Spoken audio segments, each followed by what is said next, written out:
Am I audible clearly to you? All right. Good morning, Tarun. Good morning, Mandana.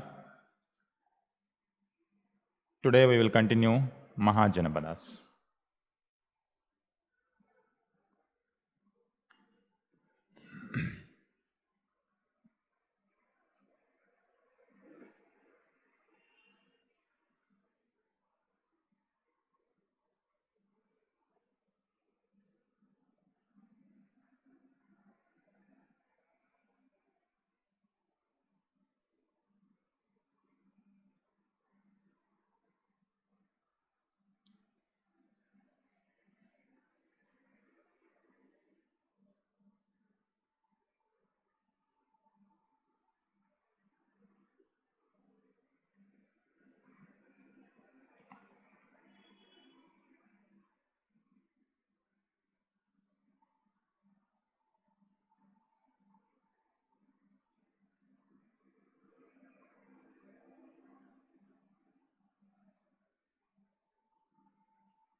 Good morning, Anjali. Today we will see Mahajanapadas. Just recollect what were the developments earlier, before the Mahajanapada time period.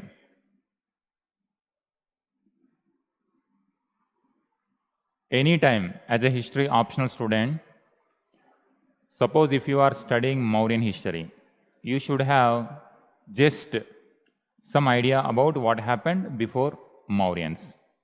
Because history is like a continuation of the same story almost. Only few elements will get added in the new age, but more or less whatever happened earlier, that will keep continuing. For the same reason, we have to just recollect what were the developments that have already taken place. Anywhere in the world, including India, suddenly a development will not take place. That is why even during the time period of Neolithic time period, there was a phrase called Neolithic Revolution. We will explain all the revolutionary changes comparing with Paleolithic and Mesolithic, but still we cannot accept it as a revolution because it is not a sudden one, it was a gradual process. So we can use the term evolution rather than revolution. So same is the case now also. If you see the timeline of Mahajanapada time period, by this time period, so many developments already have taken place in the Indian subcontinent. For example,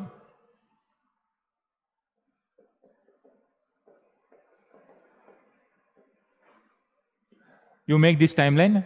Now onwards, we are going to track in this way. One is timeline, another one is geography. All of you start with me. Timeline.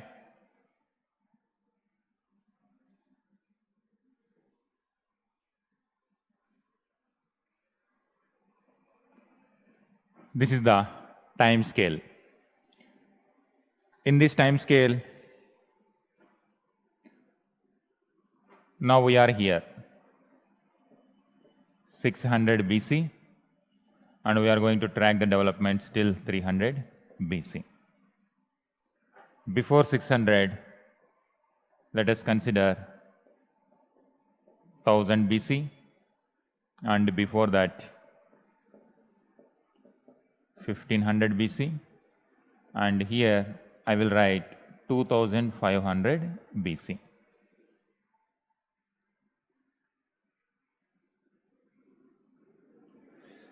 And then if you go back 7000 BC.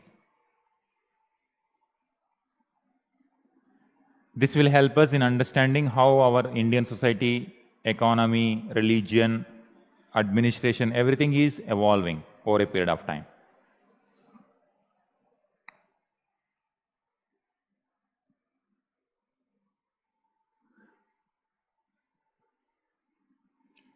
Now, in this time period, if I want to characterize this particular, so this is one. Now you draw in the second, below it, you draw India map also. Then only we can better understand this.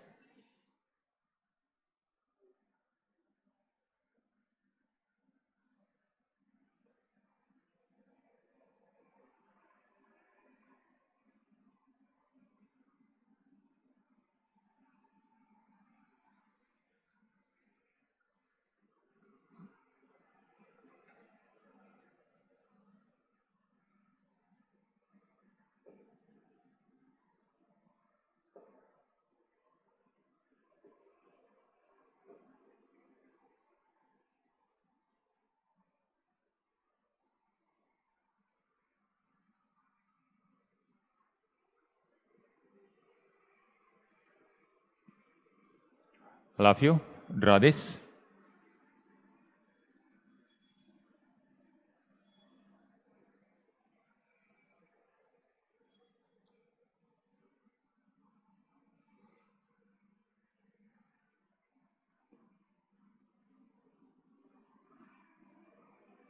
This we characterize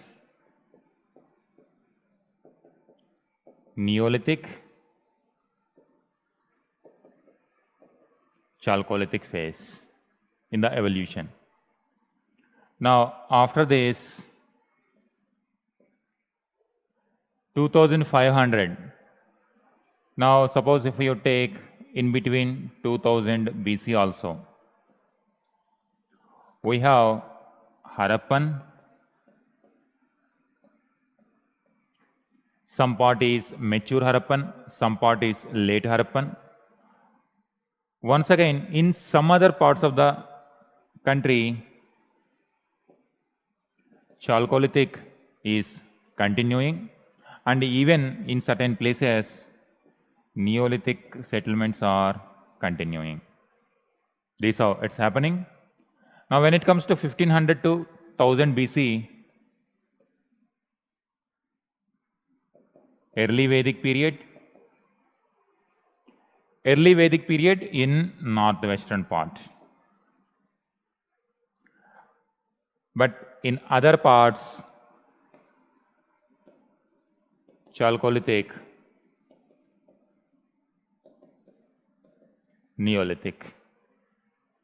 This is what, when early Vedic people came in contact with non-Aryans, these differences in social terminology also keep changing, like Aryans, non-Aryans, Dasa, Dasyus, different type of social terminology also emerged, because only Aryans were not there. Already by this time period, other settlements are there, other cultures are also continuing. 1000 to 600.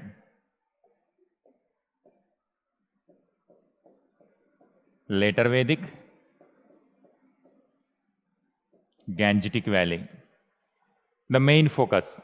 It doesn't mean in northwestern part of India no settlements were there. Already in northwestern part of India settlements are also there. But main focus goes to later Vedic time period in Gangetic Valley, because our evidences mostly talk about this particular time period. 1000 to 600. Now it will keep changing. In some places, Chalcolithic.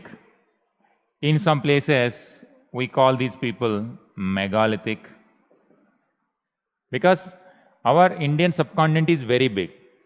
When we are talking about Gangetic Valley, it doesn't mean Indian history means not only Gangetic Valley history. We have to talk about other parts also. In other parts, when later Vedic time period is going on, Neolithic in some places, for example, here 1000 BC Neolithic, and here megalithic cultures are emerging. And after 600 to 300 BC, the period of Mahajanapada.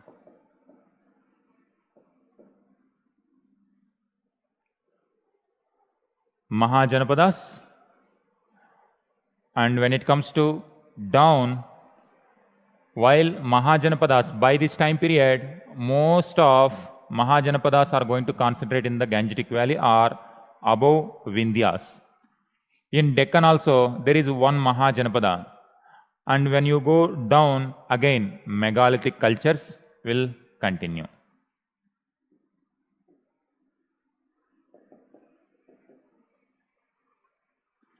So this is how, side by side, you should have these two things. One is timeline, time scale you need to remember, and another one is geography.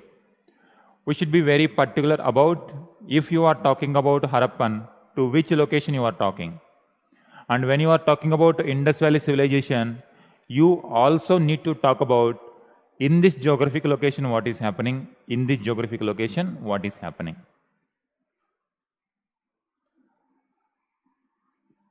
You draw it fully, properly.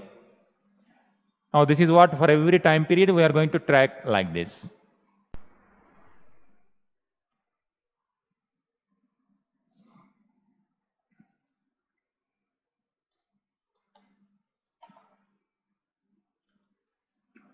After finishing, please tell me whether it is done or not.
Okay, all of you done? Very good. Now, in history optional, one is time scale, second one is this geographic location, and there is third component, that is sources. Whatever is happening in our Indian history, because these things happened 3000 years ago, 4000 years ago. No one who is living now has seen what has happened that time. Only whatever sources left for us to understand them, only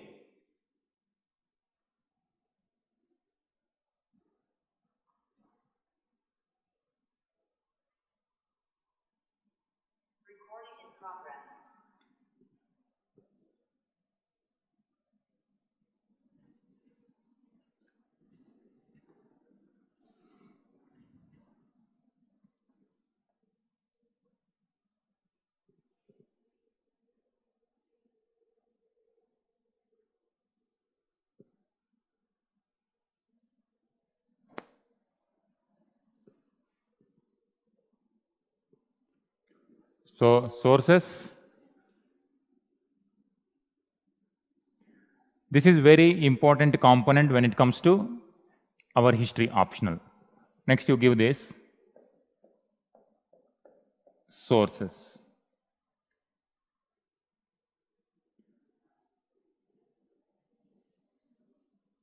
And give the same time scale.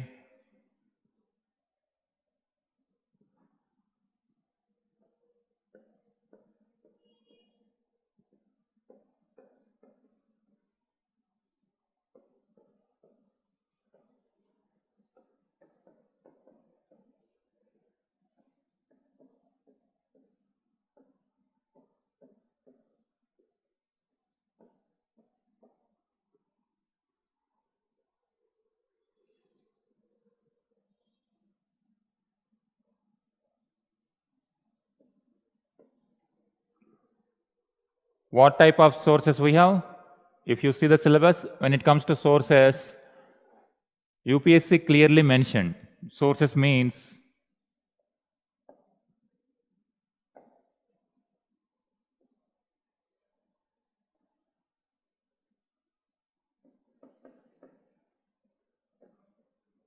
archaeological sources, literary sources. When it comes to literary, we have indigenous sources and foreign sources. Now you tell me, for 7,000 to 2,500, which type of sources we have? Do we have any literary sources? No literary sources, only we have archaeological sources.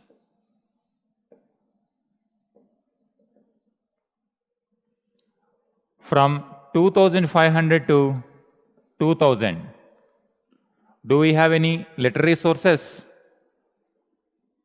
No literary source. Again, archaeological. From 2000 to 1500, also we don't have any literary source, archaeological source. But here, when it comes to 2500 to 2000, in Indus Valley civilization, we have script, but we are not able to understand. That's why to reconstruct our history about Harappan, only we have to rely on archaeological sources. From 1500 to 1000 BC, do we have literary sources?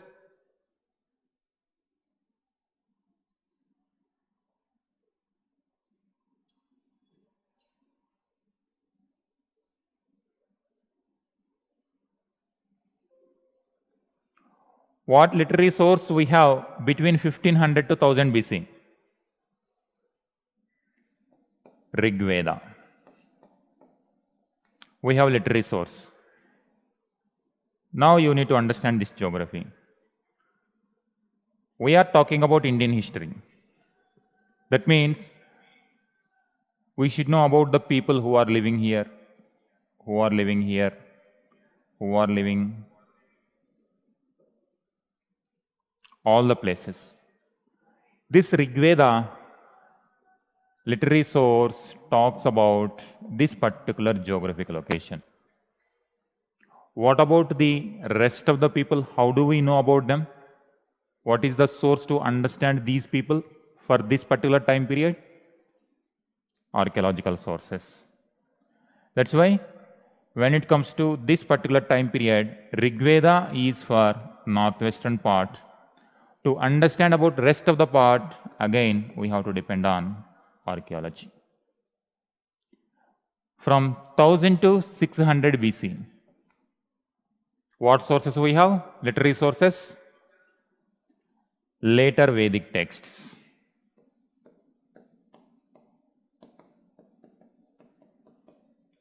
Again, later Vedic texts talk about this particular location, and we have to know other parts also.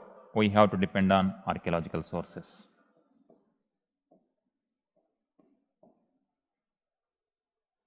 And in fact, even for this particular geographic location, later Vedic texts, in order to know about these people, we rely on later Vedic texts, no doubt. But to corroborate, we use even archaeological sources also. So this means wherever no literary source is available, archaeological source is compulsory. Even if we have literary source, we are going to use archaeological evidences to cross-check it. Whatever they described in literary text, is it true or not? Exactly this is what, when it comes to later Vedic text, later Vedas and associated Vedic literature, in simple term we can call Vedic corpse. For these people, when it comes to archaeological source, we got a pottery called painted graveware. In the same geographic location what these people are mentioning, we identified this particular type of pottery. And scholars, archaeologists and historians are agreeing that these PGW settlements are those later Vedic settlements. In order to understand even literary sources also, we are going to depend on archaeological sources. This is one way of understanding. Next, after this, from 600 to 300 BC. This is very, very crucial because the number of literary sources are going to increase. Now, these, if we consider as Brahmanical texts,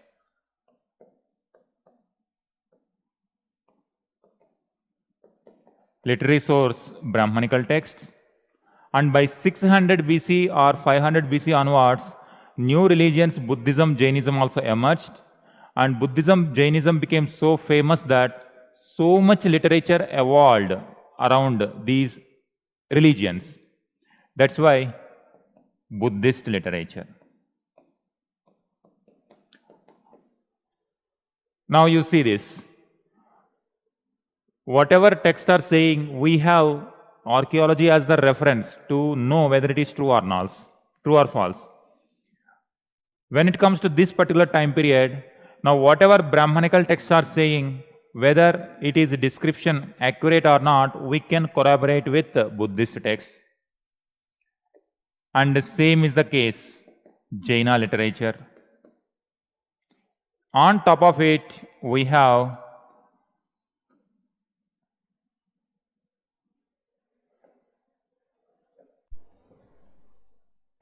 to say this, when it comes to literary sources, these are Indian and foreign. These are Indian sources. We also have foreign sources. 600 to 300, by this time period, we are going to see the interaction with these people also.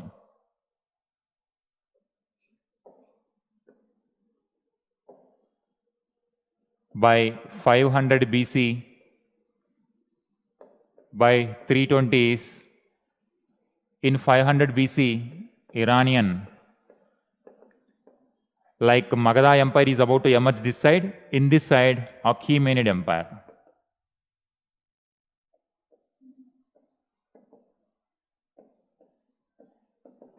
And Achaemenid Empire is going to conquer some of the northwestern parts. And they mentioned this Persian literature, Achaemenid literature. By 320s, Alexander,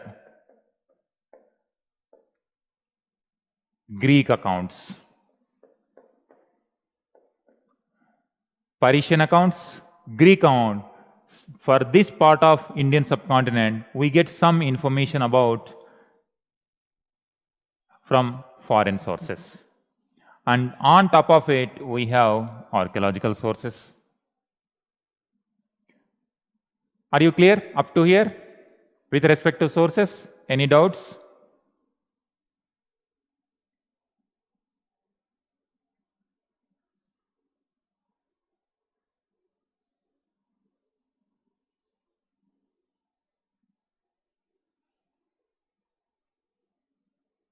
Clear? All right.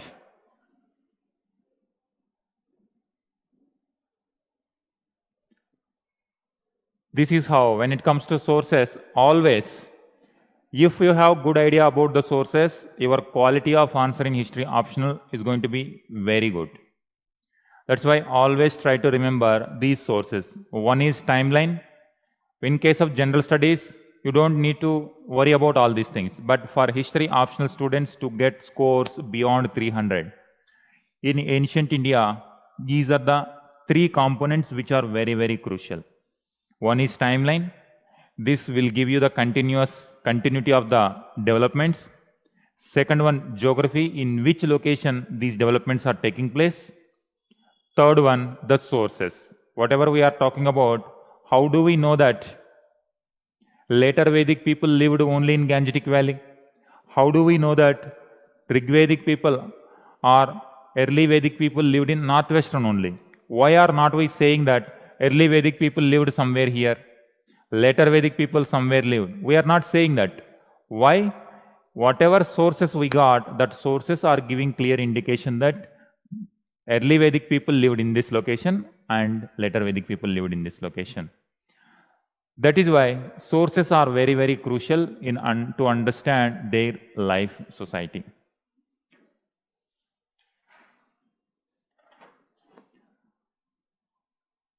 Up to here, all right? Now, for 600 to 300 BC, we are going to detailed study about what are the various sources and all of them. Now you give the heading, sources for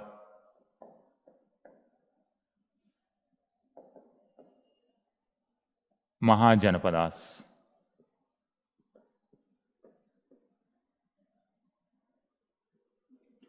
Sources for Mahajanapadas.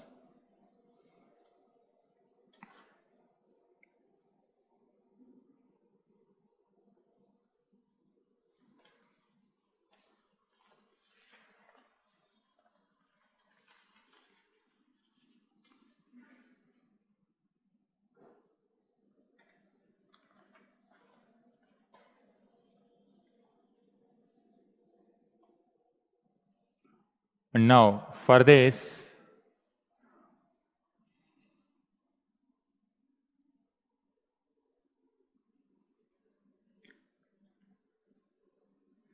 Puranas, Pali, Prakrit, foreign accounts as well, very good. Anguttara Nikaya, very good.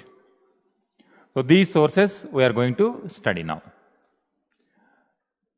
Now, even while studying this, we should have some idea about at what point of time these literary. Now onwards, we will get literary sources. Up to now, it was very challenging. It is very challenging that we have to depend on only archaeological sources, no literary sources. But for development of history, for reconstruction of the history, literature is very, very crucial. And that's why scholars even identified before the invention of script, they even consider it as prehistory.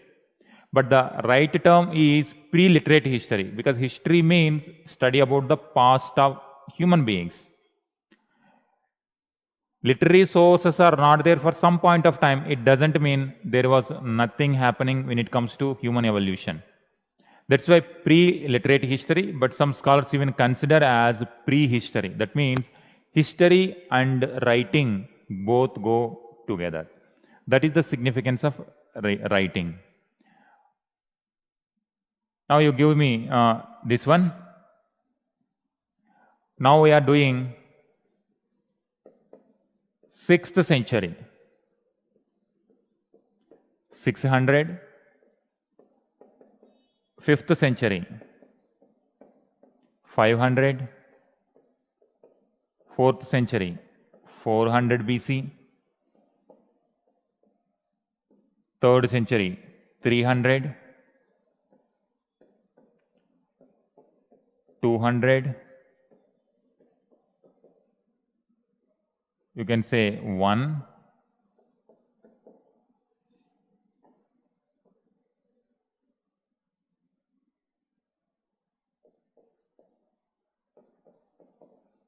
100, 1, again 1st century, this is AD. Common Era, before Common Era. We are talking about sources for Mahajanapadas. And it will go on. or I will write here.